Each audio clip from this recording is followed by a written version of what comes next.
Շնորհակալ ենք հանդիպման համար նախ մենք վստահ ենք որ հայրենի կուսակցությունը մեր կողքին է, քանի որ սա միայն արցախցիների խնդիրը չէ, սա համայն հայության խնդիրն է եւ անթույլատրելի է որ այսօրվա կառավարությունը փորձում է Արցախի էջը փակված համարել, մենք տեսնում ենք ինչպիսի օրակարգով է առաջ գնում, վերջին օրերին վստահ եմ տեղյակ եք ԱԳՆ-ի կողմից հնչած հայտարարությունը, որը եւս խորհրդի կողմից պատասխանի է արժանանալու կոշտ իդեպ միևնույն ժամանակ որպես ինֆորմացիա կուզեմ ձեզ տեղեկացնեմ որ մարտի 29-ի հավաքը դա ինքնաբուխ էր եւս մեկ անգամ արտացոլում է որ Հայաստանի կառավարությունը իշխանավորները որևէ կերպ հաշվի չեն նստել Արցախի պետական ինստիտուտների հետ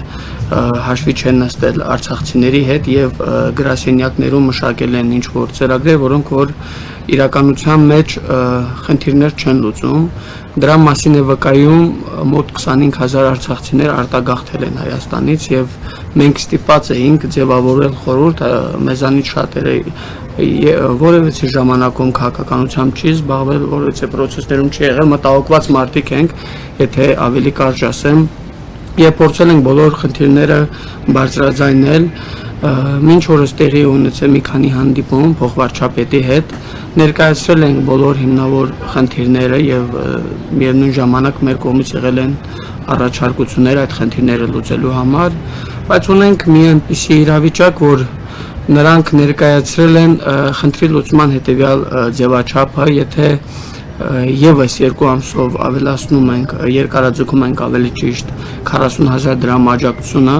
այն նախապայմանով որ դուք վրանը հանելու եք եւ մենք ներկայացրել ենք որ սա այն հարթակն է որտեղ մեր արցախցի հայրենակիցների հետ շփվում ենք հավաքագրում ենք բոլոր խնդիրները եւ ներկայացնում ենք կառավարությանը որովհետեւ կերպ չի կարող սա խոչընդոտ հանդիսանա որովհետեւ մենք իրար հետ աշխատենք ու բոլոր խնդիրները լուծենք ունենք մի այնպիսի իրավիճակ որ արդեն 1 ամիս է դառնում մարտի 29-ից այստեղ ենք եւ շոշափելի արդյունքներ չունենք ներկայացրել ենք բազմաթիվ խնդիրներ քաղաքացիության հետ կապված բնակարանային ծրագրի հետ կապված իրենք ընդունել են որ ունեն ձախողված ծրագրեր պատրաստակամություն են հայտնել միևնույն ժամանակ աշխատել բայց քանի որ կառավարության կողմից ունեն կայացրած որոշում որը որ բեկանման չեղարկման ենթակա չէ իրենց կողմից մենք եւս հայտնվել ենք փակուղում ամսի 8-ից մինչև այսօր հանրային լայն քննարկումներ ենք անցկացնում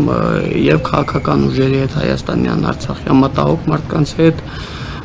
մոտ 2-3 օրից արդեն խորհուրդը հանդես կգա իր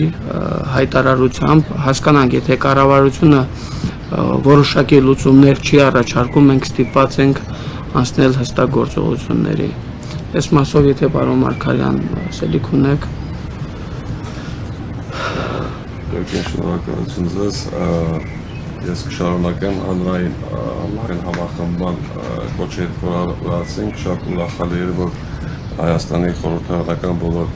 խմբակցությունները ներկայացան այդ 2 տասնյակից ավել արտախորհրդարանական ուժեր աջակցեցին մեր օրակարգի մասով եւ դա շատ ցանկալի է եւ հավից օգտվելով մենք մի քանի անգամ նաեւ հրավիրել ենք իշխող կուսակցությանը քաղաքացիական պայմանագրի կուսակցությանը եւ նորից են պատրաստել ենք իրանց հետ քննարկել եւ նաեւ այդ առումով մայիսի 29-ից սկսած շատ մտահոգիչ էր մեր համար երբ որ տեղեկատվական դաշտ մտցրեցին արցախցի հայաստանցի թեզը մարտի 29-ի հավաքից հետո նաեւ շատ ավելի այդ ատելության խոսքը մարդիկ իրենց իրավունքների մասին են բացահայտում եւ նաեւ փորձեցին կապել որ ընդդիմությունը ուղղորդում sense որ մեր հետ կապ չունի մենք հստակ ունենք մեր դիրքորոշումը որ այս իշխանությունն է պատասխանատու մեր արցախցիների իրավունքների մասով եւ մեր այս բանին էլ է նույն իշխանությունը իրենց ղեկավարի գլխավորությամբ հրաժարական տա մեր պահանջներում մեր կետերը չի փոխվելու Այսինքն այն իրավունքների մասին, որ բարձրաձայնում ենք, մենք շարունակական հետևողական ենք։